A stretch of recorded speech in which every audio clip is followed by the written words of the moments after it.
Hello everyone, this is NotMovieHacks, and today we'll be talking about some tragic news we heard in the Game of Thrones verse. Oh my god. What is this news, Tyler? Sophie Turner, the actress who plays the redheaded chick. Sansa Stark. Sansa Stark. Good start. Good start. Way to pound in our credibility. I know. She confirmed that season 8 is not coming out until 2019, which means no Game of Thrones this year, which is the first year since 2011. Yeah. 2011. 2011 is when the show started. So, first year since 2011, we have no Game of Thrones. So, Matt, we're going to tell you guys why this is stupid. Yeah. Why this is unnecessary. And stupid. And stupid. Well, okay. I mean, the show is stupid. The show's stupid, but we'll touch on a little bit that. So, Matt, do you want to begin? Yes, so we are... Oh god, he's shifting in his chair. So yes, we are both fans of the show and of the books. We both got into the show first. I watched the first 3 seasons of the show, and then by the time the 4th season started, I had finished all the books. Wow. Yes, and you have watched all the show. Yep. And I'm currently about almost 300 pages into A Feast for Crows. Yeah, but I was watching the show as it aired, and you played catch up until season 6 started. Yep, and I was every week for season 6. Yeah. Okay. So we're both huge fans of the books and of the first 4 seasons of Game of Thrones. Absolutely. And we both like season 5 of Game of Thrones. I like season 5 and I like season 6. I know you do not like season 6. Yes, I don't. I trying to rewatch it now. It's unwatchable because that every scene basically goes nowhere. Okay. Whereas in the first 4 or 5 seasons, especially the first 4, I can rewatch anytime and get something out of it. The first 4 seasons are some of the best TV I've ever seen, and these books are absolutely masterfully written. They're so incredibly detailed and so rich in history. Yeah. I love reading everything about it. So, this begs the question, how can the showrunners, Dave and Dan... Is that their names? D.B. Weiss and Dan Harmon? Who cares? No, not Dan Harmon. Dan Harmon's fucking Rick and Morty. Idiot. D.B. Weiss and... Some other guy who I can't remember his name. Stevie Weiss. This is the only time this is the first time I haven't been able to remember his name. So how do they write 4 seasons with 10 episodes, each episode being excellent and complex and full of lore in like a year's time, and yet they need 2 years to write 6 episodes of the final season of the show that has dipped dramatically in quality since season 6. So you could argue that it is the CGI. However, it does not take 2 years for CGI. And I know people are going to go, well... They gotta film where it's cold. They gotta film where it's cold, but also it's 6 hours of content compared to a normal movie. Yes. However, there's not... I know because now it's going to be a bunch of fighting with dragons, stuff like that. But, well, that's what they say, but that was promised in season 7. And we got what? We got two montage battles. Yeah. And like 1... battle that was really mediocre. I'm gonna hold that hope. I think they butchered. They're gonna butcher. They butchered already the ending for seasons for the show. Season 7 is horrendous. Yeah. It's really really bad. It lacks in all intelligence and common sense and logic. If you pay any attention to the shows, not even the books. You don't even have to read the books. No. If you just look at the logic for the shows, it doesn't make any sense.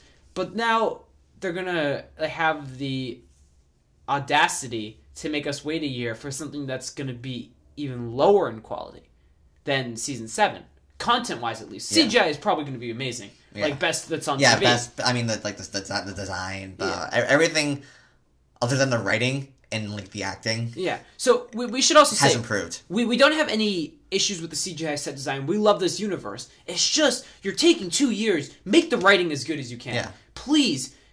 Just take advice from fans. There are fans who have written better scripts or can rewrite. You wrote a better freaking season 8 ending. That's probably going to happen. But, I mean, look at the complaints for season 7 and please end this story. Like, give the story the ending it deserves based on the first, let's say 5 seasons. Yeah. Based on the first 5 seasons, how much care you have given to these characters. Give us the ending that the fans and the show deserves. Don't just make the entire thing about dragons and fighting and CGI. Yeah. At least if we're going to make it about CGI, bring back direwolves. They didn't even address it in season 7 that Ghost is gone. Ghost lives matter. That was an awful high five. So, at least just give it the ending it deserves. I mean, you could argue that they don't have the books anymore to base it off. Like the writing's taking longer because they don't have the books anymore. But I would argue that it's probably easier to write a script knowing that you don't have the books to like try to live up to, and it's not even like they're killing themselves to do complexity in their new plots. Like let's see, season 7. It's you gotta go beyond the wall to get a white for Cersei, even though she's crazy and probably won't believe us anyways. And we gotta bring it back and hope it doesn't die. But, it's just what I think is actually is they could pick and choose what they wanted to take out of the books. Now they just, because they know the ending to Game of Thrones, how it's going to end, they just have to get to that point. But they don't have to make it as stupid as possible to get to that point. Yeah. It's one of our biggest complaints was, and I think the biggest complaints of everyone, and there have been people trying to justify it, was the world jumping. Like, yeah, it's so distracting. Like with season 1, there's like a few episodes where Jon Snow and Tyrion travel up north of the Wall, and you get the sense of you get a sense of like continuity in the world, like a sense of like of space in the world, and you also get like the interesting dialogue between characters. Like, even though the dialogue doesn't necessarily like make the plot go along, it's like, oh, Tyrion and Jon Snow from different lives. They have different views of the world, and it's just interesting to see like their back and forth. Mm-hmm. Meanwhile, in season 7, every scene is like meant to push the plot along, and also Gendry runs from from pretty far up north to the Wall. Does he run to Castle Black or to Eastwatch? Eastwatch, I think. Eastwatch is even farther down the wall than Castle Black, where they started. No, it's Castle Black because remember, I think you see Dolorous Edd when the gates open. Oh, okay. Yeah, so it was Castle Black. And then somehow gets a raven to Daenerys, who then gets on her jet. Who's in Dragonstone. Yeah, who then gets on her jet and flies over to save Jon Snow at the last second. But actually, it's faster than a jet. A dragon moves faster than a jet. But because Dragonstone's near King's Landing, right? Yes. So they're right next to each other, basically. So what I don't get, what it seems like, is the writers or the showrunners aren't paying attention to the other seasons, because in the first episode, maybe within the first 20 lines of the first show, King Robert goes to Winterfell and he says, "It damn near took me a month to get here." And I know he stops and hunts for a while, but people did like the math, or George R. Martin said it'd take about 2 weeks to get from King's Landing to Winterfell. Yeah, and if you travel the King's Road. Yeah, but then it's a straight path. And then it takes you even longer to get to the Wall. Yeah. Probably, what is it, another 2 weeks maybe? Probably another week or so. Probably another week. So it's a 3 weeks, so let's say Dragonstone or King's Landing are in the same area. She flies like 3 weeks worth of riding in a few hours. That doesn't make any sense. It's just illogical. All intelligence is taken out of the show. I mean, it seems like D&D have moved on to do their Confederate show and don't really care about Game of Thrones anymore. And it's like, I don't care about this freaking Confederate show. No. Just end Game of Thrones. Like, the worst part is you have to wait to be disappointed, I think. Yeah. Like, I don't want to be cynical. Like, I don't want to be bashed for being cynical. But, like, I was excited. I was super excited for season 6 when it came out. Mm-hmm. And I was disappointed by that. Despite some good episodes in the middle and like towards the end. Battle of Bastards, the directing. I know the directing for the first half of the 10th episode was good. I know you don't like the whole blowing. I don't like the scene. I don't like the scene, but I like the directing. And then the whole Jon Snow reveal is really awesome. A few good episodes sprinkled in, but yeah. It's just I just don't want to wait to know that I'm gonna get mainstream schlock, and it's just. And the worst part is that these episodes are getting like the best reviews out of any of the other. Like, I was on IMDb, and that episode 6 of season 7, the one where everyone's flying back and forth, that's a 9.2. What? And it's higher than like most of the episodes of season 2. What about season 4? Season 4 is like all like 9 something. Okay. But, like season 2 has like a lot of like 8s, like 8.5, 8.6 and stuff. It's like all those episodes of season 2 are way better than this episode. Oh my god. And season 2 is my favorite season.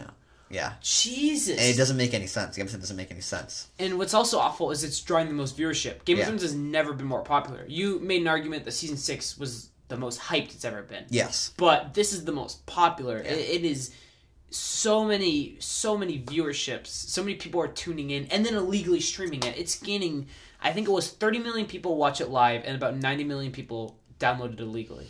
That's just unfathomably massive. And I also kind of feel bad for because it's kind of it started with this whole like, oh, war is bad thing. It's more deep than that. I'm just paraphrasing. But now it's just like there's clear cut good guys and bad guys. There's no sense of gray morality, and now there's a sense that like, because like there's always this question of like, does this whole thing of like monarchy and feudalism is like, oh, people are like, poor people are dying so rich people can profit off of it and make more money and gain more power, and there's this sense of like injustice there. But now it's like, oh, Jon Snow was born under the full moon and is the prince that was promised, and everything he does is right and just. And Cersei's all bad, and the others are all bad and evil, and there's nothing interesting going on anymore. You know it's gonna happen now. You know it's there's like, and then with the reveal that the White Walkers are all under one telepathic mind. Damn, so that was, you know, once the freaking Night King goes down, they're all gonna drop. It's the most generic thing ever.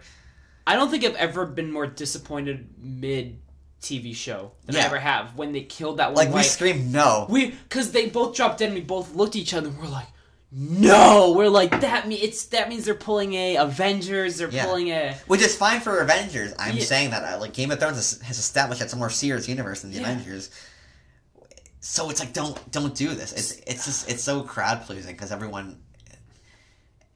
And like I said, everything other than the writing and occasionally the acting has improved dramatically.